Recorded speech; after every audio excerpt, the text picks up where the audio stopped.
ওবায়দুল কাদেরের ছোট ভাই আব্দুল কাদের মির্জার বক্তব্য নিয়ে চলছে আলোচনা সমালোচনার ঝড়। সুষ্ঠু নির্বাচন হলে এমপিরা পালানোর পথ পাবেন না বলে মন্তব্য করেন তিনি। আওয়ামী লীগ থেকে টানা তৃতীয়বারের মতো নোয়াখালীর বসুরহাট পৌরসভার মনোনয়ন পেয়েছেন সেতুমন্ত্রী ওবায়দুল কাদেরের ছোট ভাই আব্দুল কাদের মির্জা। আগামী 16 জানুয়ারি হবে এই ভোট, যাতে গত 31 ডিসেম্বর নিজের ইস্তেহার দেন আব্দুল কাদের মির্জা।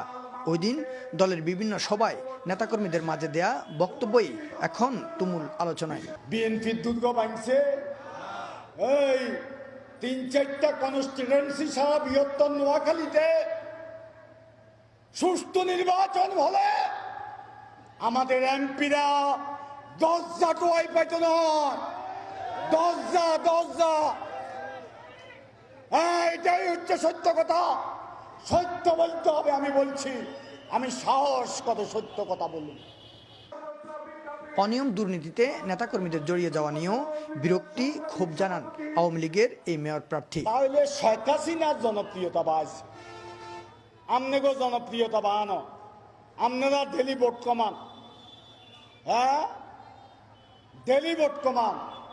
এইসব শয়তানি আমাদের নোংরা ছেলেবেলেদেরকে পালেন, গুন্ডা পালেন, সন্ত্রাসী পালেন, এদেরকে নিয়ে বড় মিছিল টেয়া দিলে ঢাকা শহরে বস্তির লোকের অভাব আছে না, মিছিল বড় বিরাট মিছিল করা যায়।